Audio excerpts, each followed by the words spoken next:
Shri Sachidananda Sadguru Sainath Maharaj Ki Jai. Sri Sai Satcharitra, an Insight, Episode 115. My humble prostrations at the lotus feet of our Sadguru Sai. By the divine grace of Sai, an attempt has been made to translate the gist of the divine discourse of Sri Ramanathan Brother telecasted in Sai TV. This is purely done to share the glory of Sai and his divine teachings with more insight to the aspirants. Om Gurur Brahma Gurur Vishnuhu Gurur Devo Maheshwaraha Guru Sakshat Parabrahmam Tasmai Shri Gurave Namaha. In the previous episode, we listened to some specifics about Abdul Baba's manuscript, how that was translated, printed, and published in English language by Marian Warren in her book Unraveling the Enigma, Shirdi Sai Baba in the Light of Sufism. Now let us see how Amir Shakkar was saved from snakebite and what connections Abdul Baba has with this divine sport of Sri Sainath Maharaj. So devotees, Sainath was sleeping in the Chavadi on alternate nights. He would lie down on the southeast corner of the Chavadi, and that area was covered on all four sides by wooden planks. Amir Shakkar was lying next to Sri Sai, and behind Sri Sainath's spot there was a storeroom in which Abdul Baba stayed. We might wonder why Abdul Baba should stay in the storeroom. It is because he was ever ready to serve his Guru, and during the middle of the night, if Sri Sainath needs anything, Abdul Baba can flee to attend on his matters immediately. This was the reason why Abdul Baba stayed in that small storeroom. So, the days Sri Sainath slept in Dwarakamai, Abdul Baba would sleep there, and on the days Sri Sainath slept in Chavadi, Abdul Baba would sleep in Chavadi. This became his routine. Thus, Abdul Baba was blessed to serve Sri Sainath Maharaj day and night.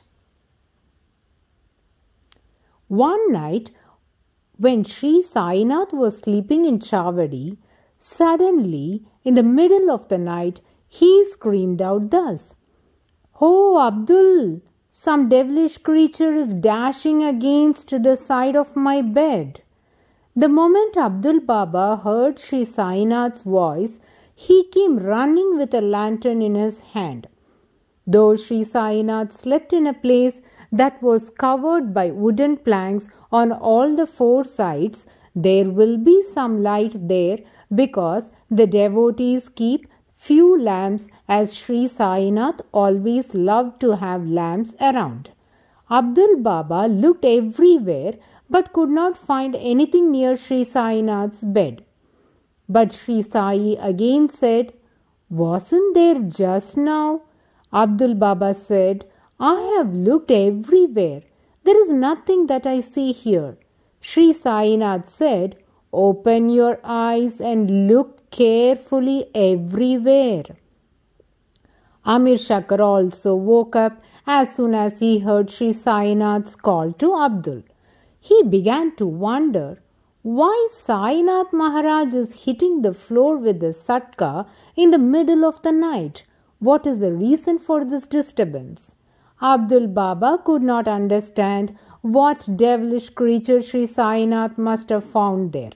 Amir Shakkar has been staying with Sri Sainath in Chavadi for the past few months and has been observing Sainath's actions at close quarters and has tried to understand some of Sri Sai's parables also.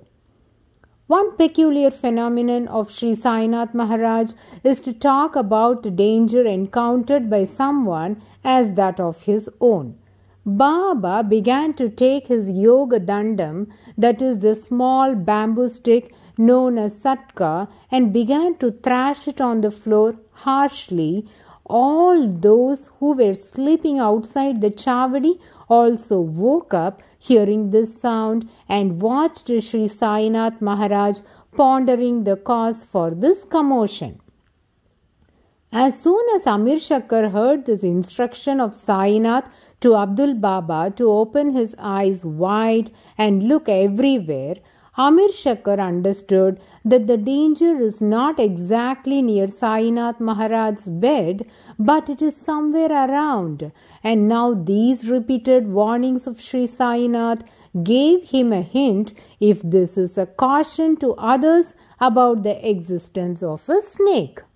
So he slowly looked around his bed, and to his utter shock, he saw something moving near his own pillow. Amir Shakkar screamed out, "Abdul, bring the lamp here." When the lamp was brought there, he saw a large serpent coiled there. As the light was brought, the serpent was dazzled by the light and began to move its hood up and down. The serpent slowly moved from there and was immediately killed. Amir Shakkar was very grateful to Sri Sainath Maharaj for saving his life from snake bite. Thus, Sri Sai Baba protected Amir Shakkar through this divine play. So, calling Abdul to get the lamp and mentioning the snake as a ghost, striking the satka on the ground, or just Baba's unique way to caution all those present there about the imminent danger. Sri Hemat Panji says that the list of Sri Sainath's miracles related to rescuing his devotees from serpents is innumerable, and if all of them are conveyed here, then it will run to many volumes. Hence, it is not practicable to communicate all of it here. Devotees, this is not the case with serpents alone. It includes Sri Sainath's protection upon his devotees from other venomous creatures also. In fact, Sri Hemat Panji has an interesting experience to share. Let us listen to that now. We know that Sri Sainath has allotted the work of reading 2 great scriptures every day to Gaga Sahib Dikshit. He must read Eknath Bhagavat in the day and at night Bhavat Ramayan. Gaga Sahib Dikshit would have missed his service of offering flower to God, or would have even missed to take his bath or any of his daily rituals, but he has never skipped reading these holy scriptures even a day or night. He read them every day devotedly. He took Sri Sainath's words as law and followed them word to word. Sri Sai would also send some devotees to listen to this reading. One of the days when Hemat Panji was in Shirdi, as usual, Gaga Sahib Dikshit was doing his regular reading of Bhavartha Ramayan at the Vada built by him, known as Dikshit Vada, which is now the museum building. Hemat Pant also went there to listen to the reading, and this happened during night time. Usually, the devotees would spend the daytime with Baba at Dwarakamai and would return to their lodging during evening to listen to the reading or engage their time in contemplating on what has been read. And Hemat Panji, like other devotees, would love to listen to these pious stories that were read during these 2 sessions. Hence, he always tried to attend them. Let us now listen to the description of Hemat Panji. So that night, the reading was on an alluring topic. Let me share the crux of that topic. This is about the conversation that held between Lord Hanuman and his mother. Lord Hanuman's mother, Anjana Devi, was describing the great attributes and valor of Lord Rama to her son Hanuman. Hanuman was little skeptical listening to it and wished to test the heroism of Lord Rama. Hence, he set out to test his master, but later ended up in miseries. Yes, he was caught in the cyclonic winds which were created by the feathers of Rama's arrows and went round and round in the sky. Hanuman was scared to death. At that juncture, Hanuman's father, the wind god, came to his rescue. Listening to his father's advice, Hanuman surrendered to Ram. All of those assembled there were listening in rapt attention to this interesting story that was being narrated. Now, something unexpected happened. From nowhere, an uninvited guest appeared there and remained still as though it was also engrossed into the stories of Bhavarta Ramayana, just like all of us sitting there. Without my knowledge, it jumped on my shoulder and settled there comfortably. It was none other than the poisonous scorpion. I did not notice its presence. It was purely Sri Sainath's grace that casually I looked on the shoulder and found the deadly scorpion nicely seated on my upper cloth known as Uttariyam. The scorpion did not move a bit, as though it was captivated in the Bhavarta Ramayana. Now I was terribly scared, but the scorpion seemed to be very calm, and even if it had moved one of its stings a little, then I would have lost my peace of mind and ended up in terrible pain. I cannot get up from there or alert anyone about this venomous scorpion, as that would create panic among the devotees, and the scorpion might also jump on someone. All this will create a lot of commotion. The listeners and the speaker were completely absorbed in the story, and any small disturbance caused would spoil the divine ecstasy that everyone was enjoying. At the same time, I cannot remain quiet for long, knowing the nature of this poisonous creature. It is purely Baba's blessings that I could think wise, and slowly gathered the two ends of the Uttariyam, held them tightly and wrapped the scorpion, and gradually walked out and released the deadly creature in the nearby garden.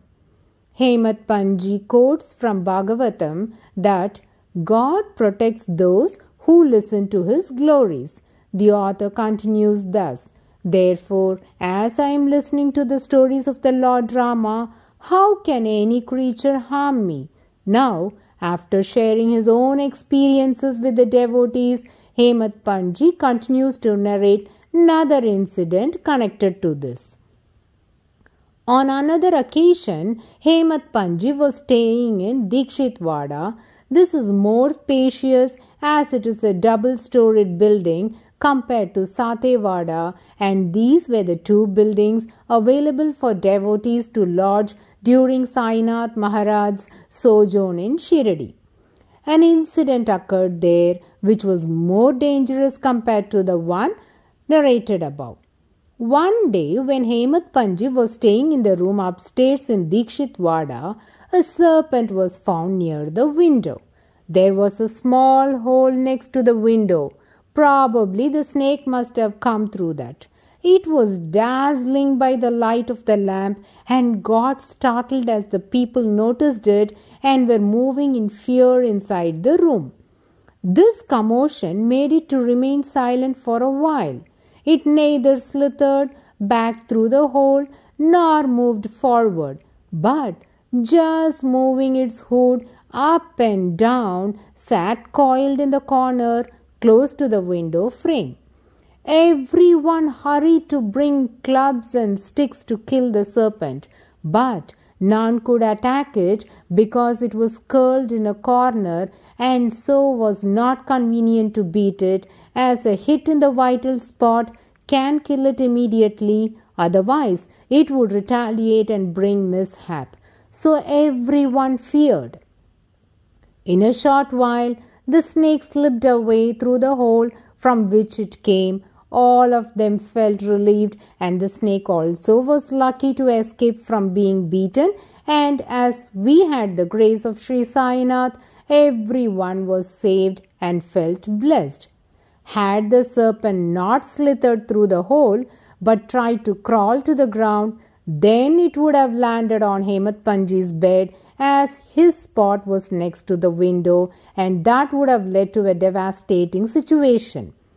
It was a very shaky moment for all of them, but because they all had Sri Sai's grace, they were protected, says Hemat Panji. Okay, now the snake is gone. And did everyone retire to their bed? No, it did not end here. Just then, an ardent devotee of Baba by name Sri Muktaram came inside the room. He is in fact a great yogi, and his first visit to Shirdi was during the year 1911. He resided at a place near Shirdi and visited Shirdi occasionally. Sri Muktaram would also reside in Dikshit Wada during his visits, and when this incident happened, he was also present there. As the serpent went away from the room, Sri Muktaram said, "Good, the serpent slipped through the hole. Otherwise, the poor creature would have faced death." Listening to this, Hemat Panji got upset, as he felt Muktaram is least concerned about others' safety. He doesn't always stay in the Wada, whereas many of us sleep there during night and would come to the lodging now and then at daytime. Moreover, I always sleep next to the window, and if something untoward would have happened, then is it wise to be kind to poisonous creatures? Such bitter thoughts cropped in Hemat Panji's mind, and was not in favor of Muktaram's non-violence towards dangerous creatures. As both had different opinions, they began to debate on this, and that led to a long argument, leaving no solution. Hemat Panji claimed that such poisonous creatures must be killed at sight, while Sri Muktaram disagreed and said no creature should be killed unnecessarily.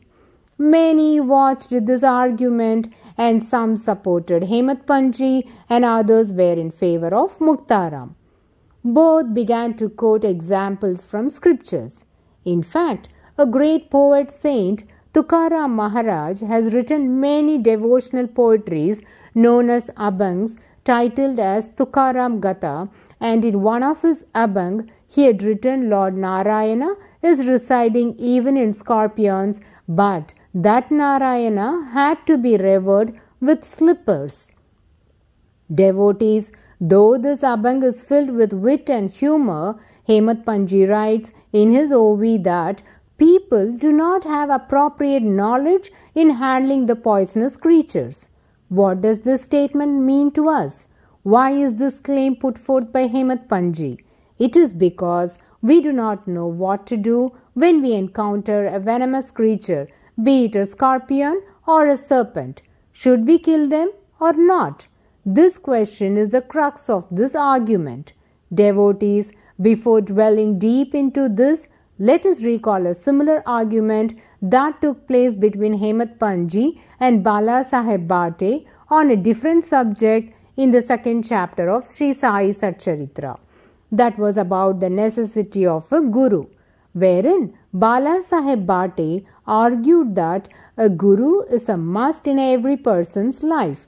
Whatever is bound to happen must happen.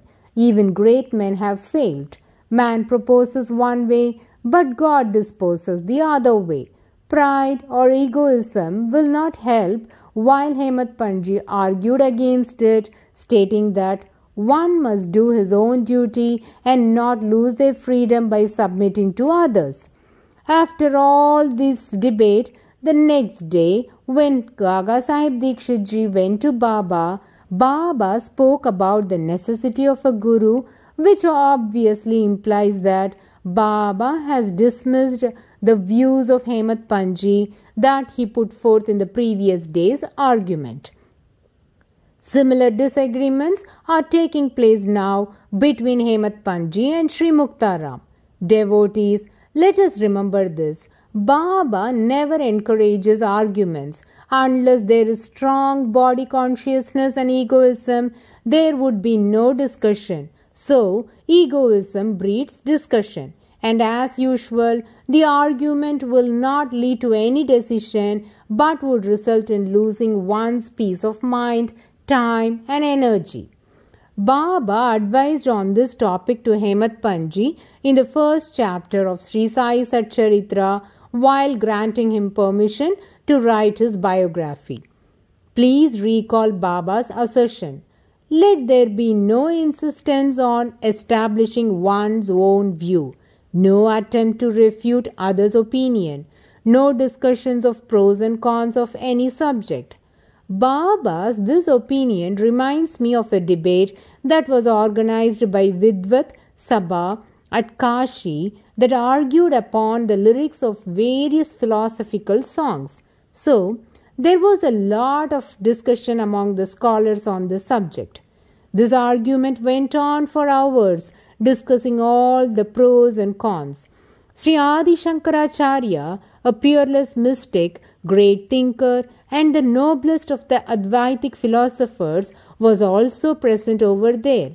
He also never encourages arguments and states that vade vade vartante vairam, which means arguments would only develop bitter thoughts, which ultimately advances to enmity and never leads to any decision for the problem. All the Supreme Masters delivered similar thoughts, and Sri Sainath Maharaj has been insisting upon this starting from chapter 1 of Sri Sai Satcharitra, and now at chapter 22 again there is an argument between Hemat Pantji and Sri Muktaram, wherein Hemat Pantji insists about killing poisonous creature at sight, whereas Sri Muktaram argues that Lord is present even in them, so they should not be killed unnecessarily. Both were arguing on this topic for a long time, and as usual, no decision was being arrived. They were annoyed at each other and got exhausted. Sri Muktaram left the spot angrily and went downstairs. Hemat Pantji was tired and felt sleepy, so he went to bed. Then the next day, when these two devotees went for Baba's darshan, Baba, looking at Hemat Pant, conveyed his opinion on this topic. What was Sri Sainath Maharaj's verdict on this issue? Is Baba in favor of killing the serpents and venomous creatures or no? Let us listen to those declarations of Sri Sai with other fascinating stories in the coming episode. Bow to Sri Sai. Peace be to all. Om Sai Ram.